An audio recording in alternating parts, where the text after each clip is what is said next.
Cancer SA is a patient-led organization committed to strengthening the voice of people living with cancer in South Africa.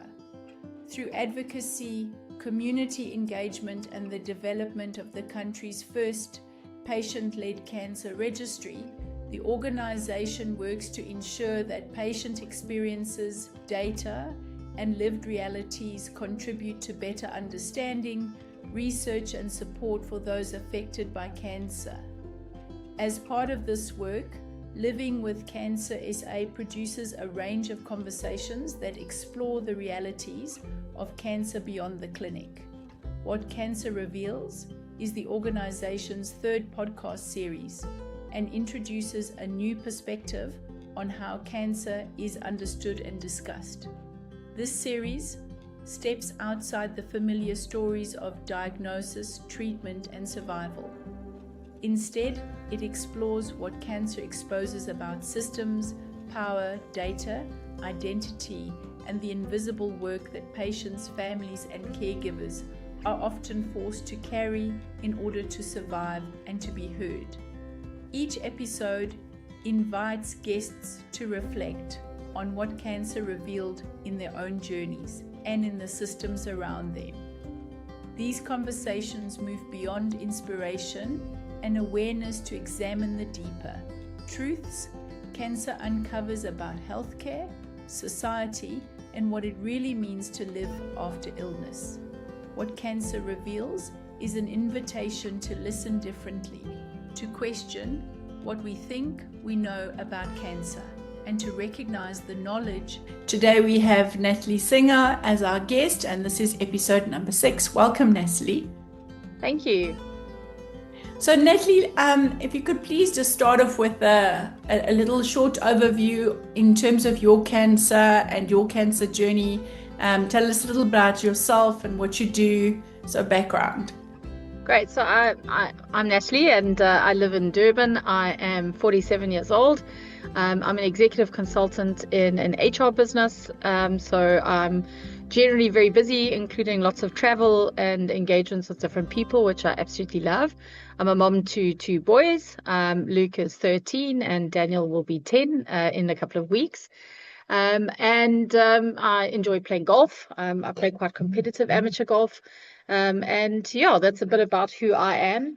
In terms of my journey, it was, I think, probably like it happens for many people, a complete shock and surprise. I'd been having a little bit of tummy pain and, one of those that you suddenly think, oh gosh, is that a heart attack? I'm mid-40s, I'm overweight, and I better go see the doctor. And of course, I went to my local GP, suspected that it was gallstones, quite common apparently for women in their 40s. All the Fs, I was told. I can't remember all of them now. And they sent me for a sonar. Yes, gallstones, you need to have the gallbladder out. So I went looking for a gastro to do it at my hospital, which was in Tabeni. I live on the south coast, so it's about an hour away in Durban. Part of, obviously, as everything is with medical aids, which hospitals you need to go through. So I went to him, went to see him, and obviously he took my history. I've suffered from reflux pretty much my whole life. If you ask my mom, I was a projectile vomiter baby. So it's something I've just lived with. I had scopes over years, and I hadn't had one for a long time. He actually said to me, when last did you have a scope? And I had to think really hard. And I realized I hadn't had one since before my oldest son was born, and that was nearly 12 years before. And he said to me, well, I know it's gallstones and we've got the ultrasound, but while you're here, let's do a check and make sure that everything's fine. And I said, okay, no problem. So we booked in, I did a colonoscopy and a gastroscopy. And when I came round, he said to me, oh, saw a little fold in your tummy, but I'm not overly worried about it, because people who take PPIs, which is like Nexium, those sorts of things, which I've been taking pretty much most of my life. He says those tend to happen, but I've taken a biopsy, I'll send it away and I'll let you know. Anyway, 3 weeks goes by, I hear nothing. So I assume all is well in the land until one afternoon. And literally I was standing in the queue in the Pick and Pay, and the doctor phoned and he said, "Where are you?" And I said, "Well, I'm in the queue." And he said, "Well, I just need to chat to you for 2 minutes. Can you just go somewhere quiet?" And I thought, "Oh, well, okay." And I had my kids there standing next to me. And then he starts speaking and says to me, "Oh, they found something," and I can't even remember now. It was actually quite a blur. But I just heard the words cancer and tumor, and you kind of don't even know how to process that. And then he says, "But I haven't got all the tests back, so don't worry, I'll phone you on Friday." And I thought to myself, good grief, okay, don't worry. But of course you do. And what do? You go to Google, which is the worst possible thing in the world. And you start Googling, and I started freaking myself out completely, to the point that I was an absolute wreck. I couldn't even wait till a Friday. I eventually went to go and see my GP, who I've known for a long time. And I sat down with him and I said, "Can you try and explain this to me? Because I actually don't know." He used a whole lot of words that don't make sense. And she said to me, "Well, it is cancer. I don't know all the details, but we got to wait for him." Anyway, short version, long story. I then got referred to Dr. Supersad, who is wonderful. She's a hematologist, because the kind of cancer I have is a thing called gastric maltoma. So it's in the lining of my stomach. So it's not actually my stomach that has cancer, but it's in the lining. It's sort of in the family of leukemias and other blood cancers. And it's what is called an indolent cancer, which I suppose is a good thing. It's a slow growing cancer. It's not something that's aggressive. And so he referred me to Dr. Supersad. I went to see her as a specialist in blood cancers. And then, of course, they said to me, "Well, they did tests for H. pylori and a whole lot of other things, because it's 98% of the time this kind of cancer comes from having an H. pylori infection." I didn't have any of the markers for that. I didn't even have any antigens for it. So I was in a very small category of people who get this uncommonly.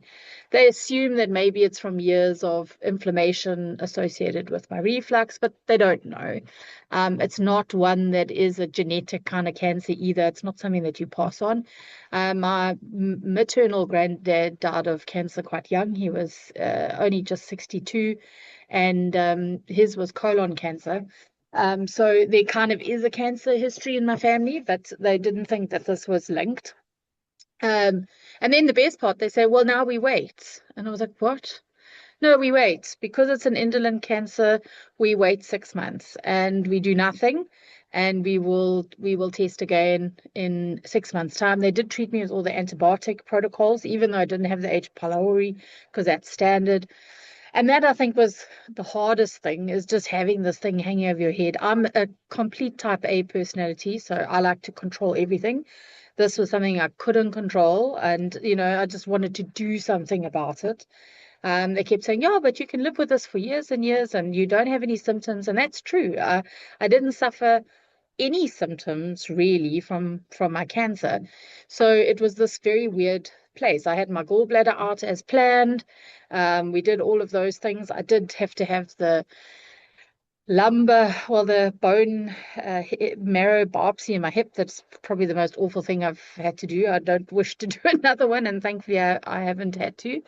Um, and yeah, so we waited 6 months. When they did the tests, we did scopes and tests again. It hadn't changed after 6 months. And the same, the doctor said to me, "Well, we can wait another 6 months if you like, and we can just keep on this path, monitoring it if it doesn't grow." Um, or she said, "You're young, and I would suggest that we start treatment, because we have a high success rate with treatment, and that would be my suggestion to you, so that you don't have it hanging over your head." And I had to think quite hard about that. I mean, in the end, I decided to do it, knowing that it was going to be a big disruption. And again, just kind of put in context. So as I said, I'm a trainer, I'm a consultant. My my work life is planned quite far in advance. Like, I mean, I had commitments every month already planned with one of my leading clients, where I'm the only person in our company who does that kind of training. And so the first thing I said to her, okay, all right, but can we schedule it around my things? And she was like, what? She said, but aren't you going to stop working? Because some people just stop working. I'm going, no, like, I can't just stop working. I will be working. Can I schedule it around my work? And she laughed at me, but we did. I sat down. I had an international conference I was going to. We planned it. I literally went into hospital for my first treatment on the Sunday after I got back from my international conference the week before.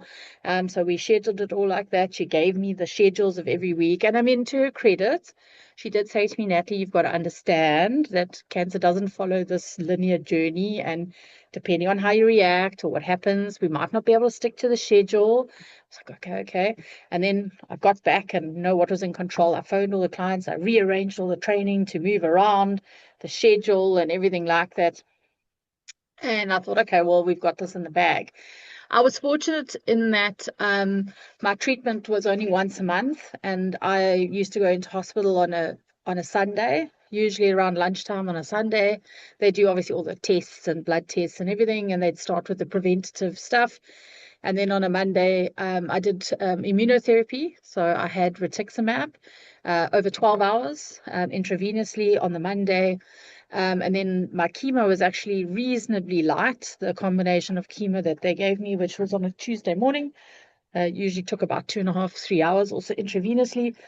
And then, all being well, I could be picked up to come home on a Tuesday afternoon. So it was quite tight in terms of 3 days away, only 2 working days. I think my first one went so well that I was lulled into a false sense of security. I didn't actually feel bad. It went well. I got home, I was a little bit tired, but nothing untoward. I prepared myself because, again, also reading everything. I bought rehydrates and I bought all these things, and they sent me home with all this nausea medication and everything. I never once actually, touch wood, thank goodness, because I don't do nausea very well. I never was nauseous once. I count my blessings all the time for that. And so everything went so well the first time that I was back on my PC like on the Thursday. Yes, I was at home and theoretically not working, and but checking on, keeping on top of everything, and everything went well. My second one, I had, yeah, I'm trying to think when the rails went off. I think it was the second or third one. So second one I went in, I had a reaction to the drugs. I started getting terrible neuropathy in my hands, like to the point that I couldn't feel my hands or my fingers. They kept me in longer, so I ended up staying in hospital till the Thursday of that week, and they called the neuro guy who had to do all these tests and everything else, said everything was fine, sent me home. But geez, I was man down, like completely man down. Natalie, And yes, what year was this? this was last year. Oh, Last last year. year. Okay. So this was like literally exactly a year ago. May was my second treatment. I started in Okay. April of 25. And yeah, so I was terrible. I was man down at home for about 3 or 4 days, to the point where I don't know how to explain it except to say that I felt like one giant bruise. Like every time I touched anything, my whole body was in agony. And to the point that eventually, when I phoned the doctor, she said, oh, come back to hospital. So they checked me back in. And I spent a week in hospital with them doing all kinds of tests, and everybody telling me that everything was fine. Like they couldn't find anything wrong with me. And yet I really wasn't fine. You start questioning yourself because you kind of think, well, what's wrong? And then, of course, it's just stress. That's my pet peeve, because I've had that a lot in my life, I think, as a control freak person. It's just stress. If you just didn't stress so much, then you wouldn't be here. Um, what was wonderful is Dr. Super said they call it her ward. It's not necessarily only her ward, but she's got a wing that all her patients are in. She's got the most incredible nursing staff who are just wonderful, and they get to know you and they talk to you about who you are, not just about your treatment. I mean, they're obviously there to support your treatment, but they get to know you and ask about your kids, and that really helped. She also sent a counselor, and I've not ever really been a person to go and sit and talk to someone, but that was very helpful. She happened to be one of Dr. Supersad's patients as a young lady who'd survived leukemia. And so I think it was also really helpful that as much as she'd been trained as a counselor and she could apply those skills, she'd been through this journey herself, that she was able to give, a much more empathetic and real understanding of how you are, the frustrations about not worrying your family. And I think that for me really was the thing, is that I had put all this pressure on myself to just carry on as usual. And what was the amazing thing that turned around after that, because then I've got through that, carried on, went and did training up in Johannesburg. And I mean, it's this time of year, had a cold snap, spent 3 days training people in a room, trying to be conscious of not touching and being in spaces. Got home and I got sick and I got flu. Went to hospital for my third treatment. And of course, they did tests and sent me home. They said, sorry, no, can't do it. I'm like, I'm fine, I'm fine, I'm fine. No, can't do it. Off you go. And that delayed my treatment by 10 days.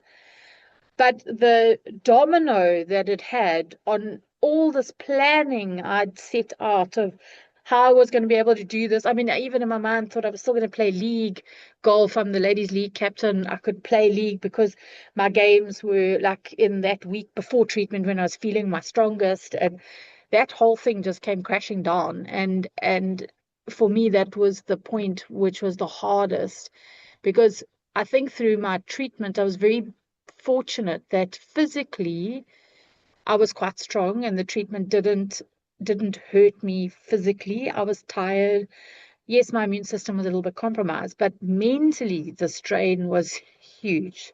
So for me, I think that was the biggest change, was to accept for myself that it was actually okay to not be okay or to ask for help.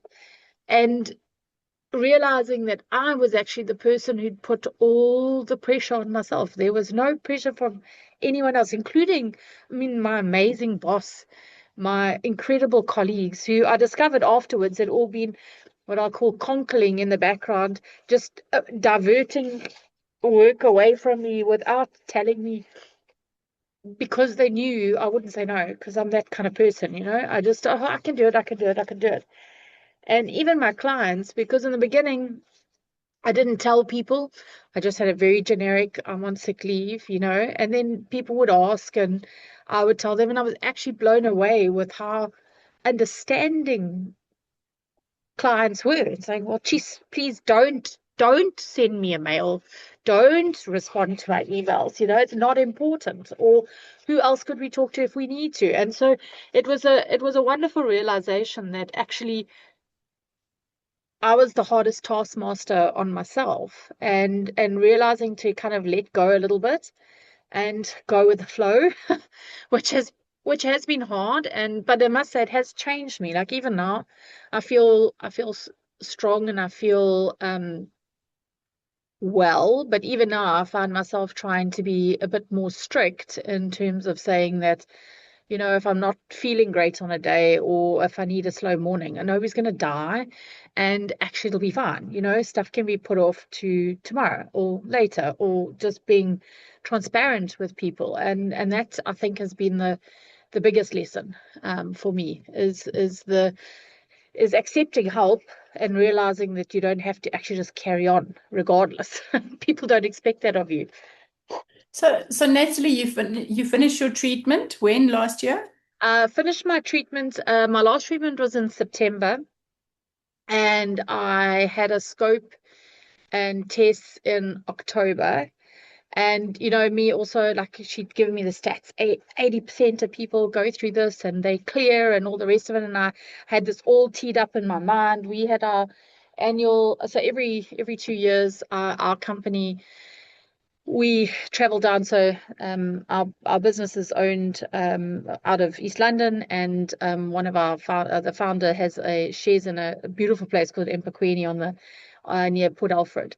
And every 2 years, all of the employees come and they bring families. So all our families come to. It's the most amazing weekend. We do a little bit of work, but it's more about getting together and everybody seeing each other. And so I had this all teed up in my mind that, oh, I'm going to get the great news, and it's a week later, and I'm going to tell them all. And I get the call when I was there to say that I wasn't clear. And again, just this whole weight, because in my mind, I'd psyched myself up. So done everything. Everything's good, good, good. This is going to be the tick box that says all done, dusted, put it behind you, move forward.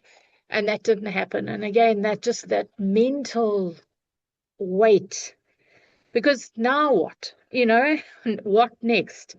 And that's when they said to me, well, it's indolent, so we're not going to do anything for another 6 months, and we'll see from there. And I was like, okay. And those 6 months, get back to normal life. And that was now in March. I went in March to have another scope. When I came round from the scope, Dr. Lutz had said to me, unfortunately, it was still there. It doesn't look like it's changed. So he'd put in some metal clips, and he said that's because next stage would be to do radiation, and at least the metal clips, they'll help them with targeting and all the rest of it. And I was like, "Oh, okay." I was feeling like crushed again, because I thought, okay, maybe 6 months later it's worked, because that's what Dr. Supersat had said. Obviously, the chemo and everything would have been working in the background, even though I hadn't been on active treatment for a while. And yeah, they sent the specialist radiological oncologist, or I don't know, oncology radiologist, I'm not sure which way you say that. She came up to the hospital room. She was saying to me, and this is what we're going to do. And good news, it's going to be very light, and planned the whole thing. And so I was like, okay, I'm mentally, I'm ready. And again, now I'm going to tell my family, like everyone's been hoping it's going to be the tick. Mm. And then it wasn't.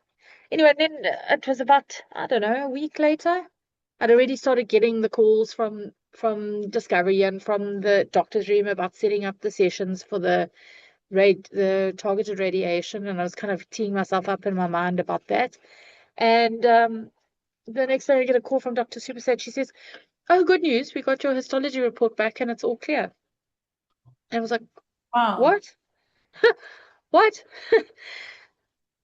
I actually just burst out in tears, because it was just such a shock. I said to her, "You got to explain that again. What do you mean?" She said, "No, the scar tissue and everything is still there, which is why we were concerned. But great news, there is no active cancer. You don't have active cancer." And so I was like, "Okay, so what about no, we don't need the radiation more. I'll phone and let them know we're all good, and I'll see you in 6 months." And we'll do blood tests in 6 months, and then we'll just check it. But you're done. Well done. Good job. And I was like, it was like a relief, but also just so overwhelming. I remember I phoned my dad. He was the first person I phoned. And as I heard his voice, I just started crying. And he was in hysterics, because he thought something was desperately wrong, because I was so upset.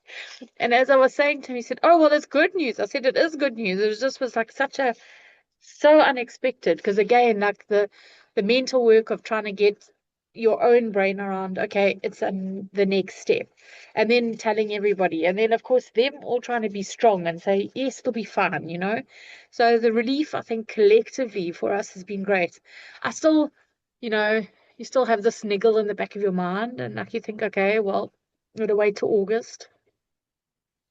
Hopefully they don't say, "Oh, well, sorry, now there's active," and I suppose that's something I may have to just learn to accept forever now, which is So, hard. so Natalie, listening to your story, it made me think about, I think so many people that are A-type personalities Yeah. seem to get given this journey. Yeah. And so what I wanted to ask you, what has it taught you about yourself?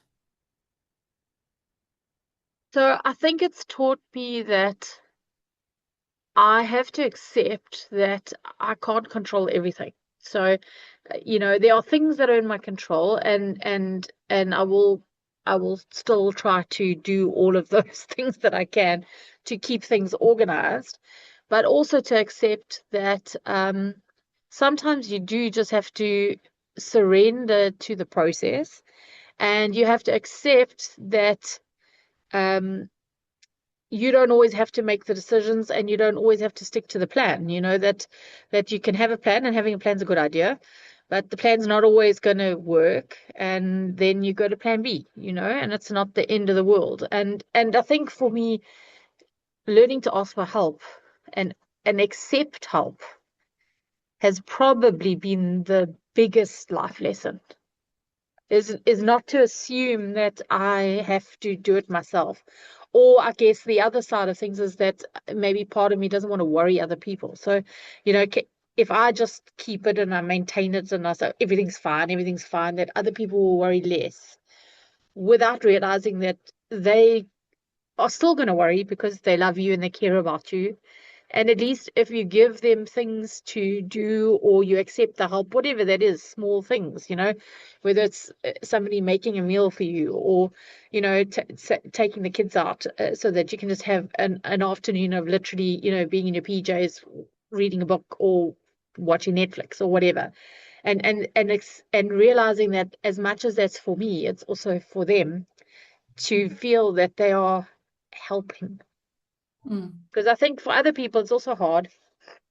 Yeah, so I mean, I love what you've said. You said some beautiful words about the acceptance and the surrendering, and also that plans change. And part of what living with cancer is all about is the fact that we all will always live with cancer.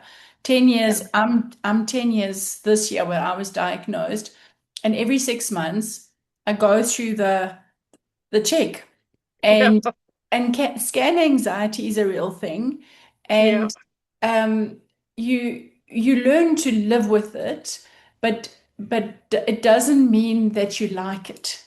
And I Yes. think that's that acceptance part. It just is what it is. Is. Yeah.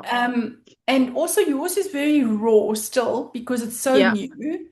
Yeah. Um, and I don't, to be honest with you, I don't know anyone that I've spoken to that doesn't have some emotion, unless they're in complete denial, some Yeah. emotion around their cancer journey.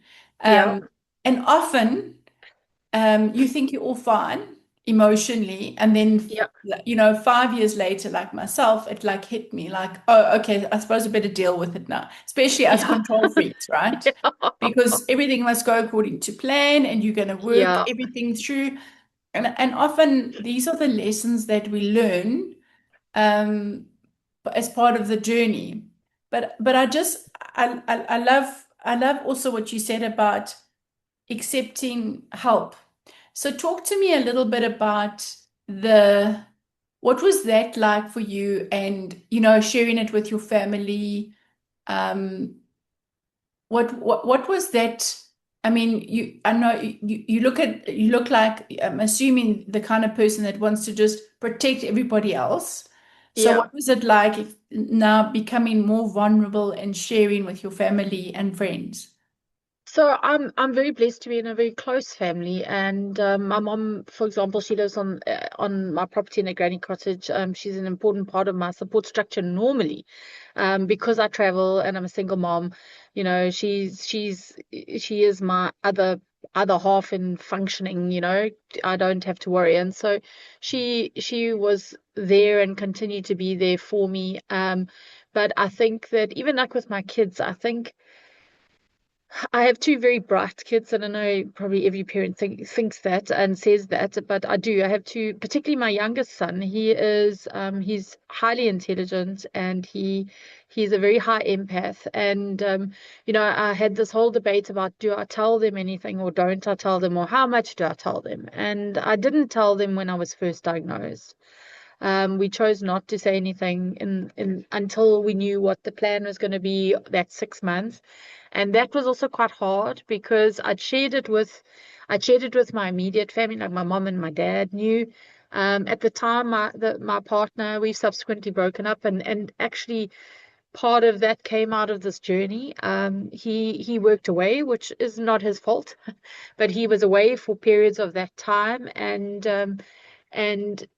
he knew, obviously. I'd told my boss at work, but I hadn't shared it more broadly.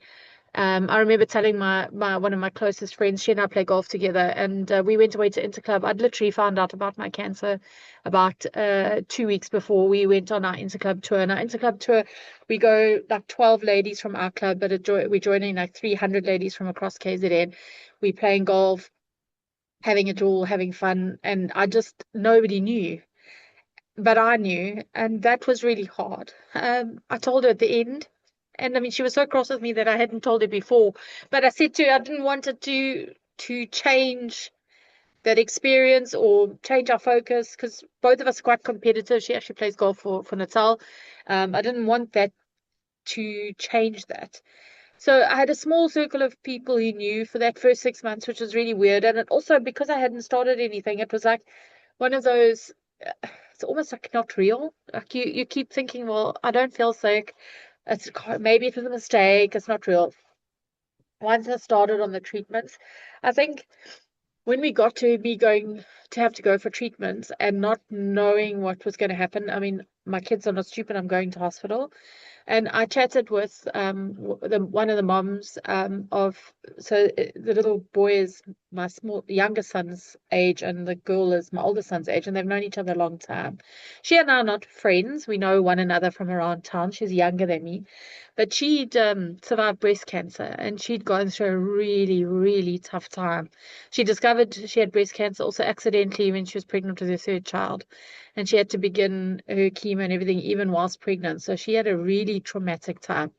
And she was an incredible support for me, because I was able to just phone her and say, you've been through this, you've got young kids. How did you deal with it? When did you tell them? How did you tell them? Her kids were a lot younger at the time, and they didn't give the details, and she hid it, which now in hindsight she says she realizes made it so much more challenging for herself by kind of hiding the fact that she was going through such a difficulty. I did all the reading, tried to do the responsible thing. But in the end, I made the decision to be quite open with my kids. Obviously, they didn't need all the very technical details. They were also aware they're close to their aunt Monica, who also had cancer. They knew that. But I also wanted to be clear with them that we had different kinds of cancer, because they knew how sick she was and how much she'd struggled, and it was in her very late stage of her journey. So it was important for them to also not mix the two up. Like, cancer doesn't have to mean that you get Death very sentence. sick. It doesn't mean that you're going to die. So sorry, that was important to help them separate those two things. And they were also incredibly supportive. I mean, my oldest, he matured a lot. It's kind of going to his teenage years, but he became just a lot more, I think, conscious of little things, like making sure that they did what they needed to do without having to be reminded all the time. And it's helped them grow up too.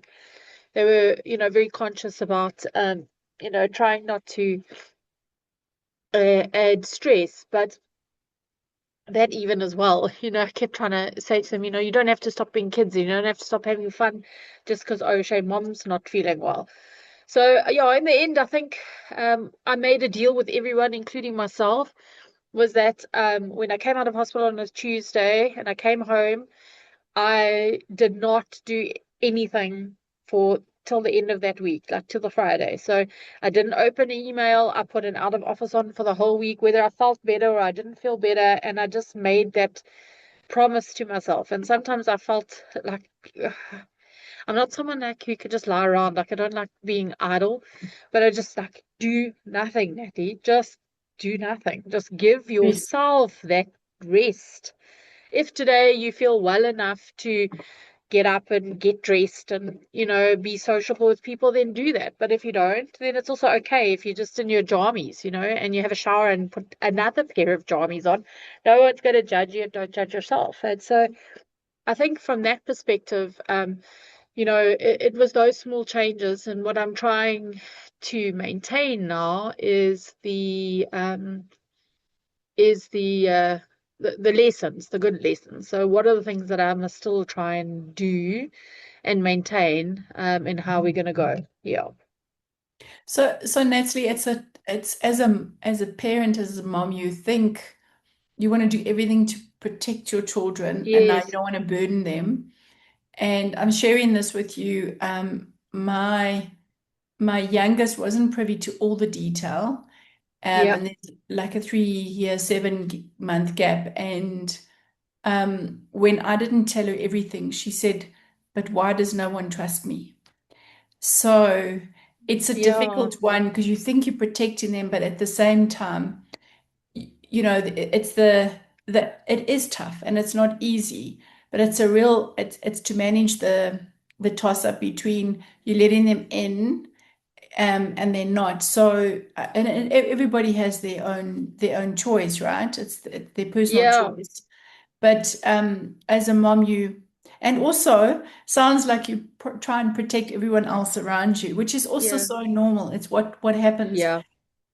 So for me, what I'm also hearing is um, cancer for you has revealed a lot about who you are Absolutely. and how much you are a strength to everybody else, and the importance of just wanting to be normal.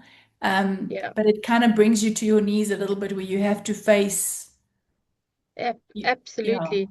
Absolutely. And I think, it it also for me, so it's made me realize and accept that some of what is a strength and has made me successful, because again, I think it's just that typical type A. We're competitive and we just work and achieve and achieve and achieve. But it's also made me accept and be realistic and saying, but you can't keep doing everything for everyone if you don't do. I mean, there's that whole saying about filling your own cup first and all that kind of thing, but you can't be that person for everyone if you don't look after yourself. If you don't accept that you also have to give yourself grace. You have to also give yourself space and accept that you can't be everything for everyone. I mean, the whole thing about how much information to share with the kids. My kids also, they live in an age of Google too, and that was kind of the decision I made at the end, was to say I gave I think appropriate information without being overly technical. I opened the door for questions, and that was a conversation that I had with my boys, with my mom. We had that conversation together. I mean, we live together as a unit and in immediate units. Also with the understanding that I'd hope that if there were things that they wanted to ask but didn't know how to ask me, or were scared to ask me, that they felt they could ask my mom, and that we'd be able to manage that process together. I also didn't want them to do like what happened to me when I heard those weird words I'd never heard before when the doctor made that first call, that I started Googling and going down a horrible rabbit hole of statistics and all kinds of things that freak you out. And I didn't want that risk, because that is one thing. I mean, especially my small one, super enterprising. So, if he's curious and he wants to know, I wanted him to feel comfortable about getting that information from us, rather than going into a space which was not right for him. Too much information, too much technicality. So in the beginning, we kept it quite light, I suppose, in the sense of detail. And I was just honest with them, because I said I didn't know what my treatment was going to be like. They wanted to know what happened when I went to hospital, and so they never went to hospital. So they came a few times to drop me off. But even that, I mean, the very first time, my dad came with me and took my suitcase upstairs with me and settled me and everything. And then kind of from the second one, I was like, no, guys, you could just like drop me off, literally drop me off. It was like going on holiday, and of course you also get used to take your own pillows, and you get quite organized about what you need to make yourself feel at home. And I'd walk myself in, and the first two times, the nurses insisted on walking me out and meeting someone. And I was like, eventually, like, no, I'm good. I promise, I'm fine. They got to know me, and that little bit of independence also kind of was important for me to maintain.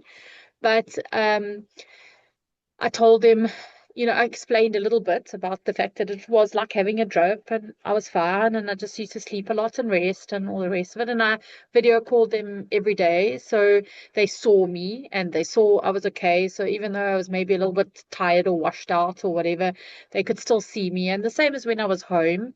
I was just upfront with them and said, I'm feeling a bit dizzy, or I'm just feeling tired. And I was I was upfront. I think the thing for me, and that you can see, I still haven't got right. So I'm not usually a very emotional person. So I'm not somebody who typically would show emotion. But that's one thing that this cancer journey has done, is it created this, and maybe I haven't processed it properly. And maybe I still need to go and talk to someone about it. I mean, you mentioned about took 5 years for you to get to that point, and I still think I probably haven't really processed it fully, logically in my brain. I've processed everything that's happened and that, but I don't know if emotionally I've processed it fully, because I can still have these moments where I'll be talking about something and I get really emotional, and people look at me. Maybe it's also the menopause thing, like late 40s, I don't know, all of it all together. But and people go, but why are you feeling so emotional? And that I still genuinely don't like, because I feel like when I get emotional like that, it makes me feel like I don't have control of myself. And that's something that I'm still trying to process and say it's okay to be emotional about things. It's And okay to not do to that. have and not to have control. Because I Yeah, mean, absolutely. you did Yeah, say that it was March this year was the last. So you do absolutely. know It that was. it's only I May, know. just saying. I know. I know. I So know. give it time, give it time. Yeah. And I think the acceptance of everything not going according to plan. And I think that everyone that goes through a traumatic journey, you should be speaking about it. You shouldn't be holding it back, because you know what they say, the strength is in being vulnerable. So Yeah. the power of vulnerability.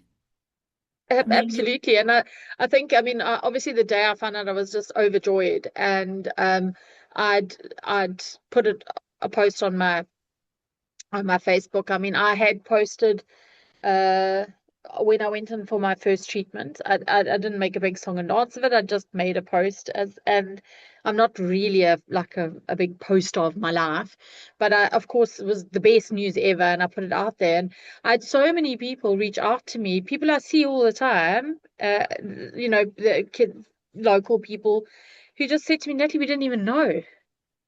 So, I mean, they've been seeing me and interacting with me, and they're like, I'm horrified because I didn't even know that you've gone through this whole journey. And I wasn't there to be supportive because I just didn't realize. And part of me goes, well, okay, well, then I did a good job, in maintaining normality. But also, what was it the right way to do it? I don't know. But I mean, and what everybody's journey is is their own. and what is normal? Exactly. Exactly. What is normal? So Exactly. just to wrap up our podcast, Natalie, first of all, thank you so much for sharing and being vulnerable. But more than that, where to from here for you now, in terms of going through this lesson in life? What do you Yeah. see on the rest of your year? How do you see it playing out with your journey? So I think for me now, it's about focusing on overall health and wellness. Last year was a very focused fighting cancer journey. Now it's about trying to say, okay, I've pick that and want to keep in that space. So what else do I need to change? And I'm conscious, and it's the irony, I suppose. I'm conscious that, what probably triggered this is the inflammation I have in my stomach, which is acid. And yes, it might be because I've got some, you know, challenges genetically, but stress and high cortisol and go, go, go, go, go is a factor. So that's something I can control. So and I have to do it in a different way, because I can't change what's happening every day. I can't change the frustrations that happen, or when you see, oh my God, now diesel's gone up again, and I can't change that stuff. So I'm choosing to say, well, don't sweat the small stuff, which is also something that um I struggled with before, because I'd want to try and keep all the ducks in a row. But saying try not to sweat the small stuff, but also try and focus what are the things that I can do. So can I try and be more conscious in the relationships I have in my life, and keeping good energy around me, and not wasting time and stress and energy on things that aren't good for me. Trying to, lose weight and eat more healthy, and all of those things which I know I can do, and which will help me um, just be better as a person, better as a mom, and hopefully maintain my cancer-free status, because that's all I can do. I can't change anything else. So that's the goal. Some days are easier than others when stuff goes on, but yeah, I think it's a wake up lesson, and yeah, and something that I will continue to learn from, because as you say, I think it's something that I'm going to have to learn to live with. And I'm sure there will be that anxiety that comes when the 6 month mark comes around, because you just don't know what you're going to hear. But all I can do is in the in-between stages is try and take better care of me. Natalie, you are incredibly brave. I think Thank you. I'm gonna set up another podcast in a year's time, and you're gonna tell me how you worked through this journey Perfect. from a different angle. I think just sharing and being vulnerable and having the emotion. Thank you so much, because I know how much talking about how difficult it is talking about your journey, but at the Yeah. same time, you sharing your journey helps so many others. So thank you for that, and thank you for being selfless. And we wish you all the best. And I'm sure that you will, when I call you, I know that when I call you in a year's time to say, let's do an update podcast, you're going to tell me about how this beautiful journey that you walked. So thank you so much for your time, and And thank you for thank you for the community that you put together. It was incredible. So thank you for the work you do. Thanks so thanks. much. Thank you.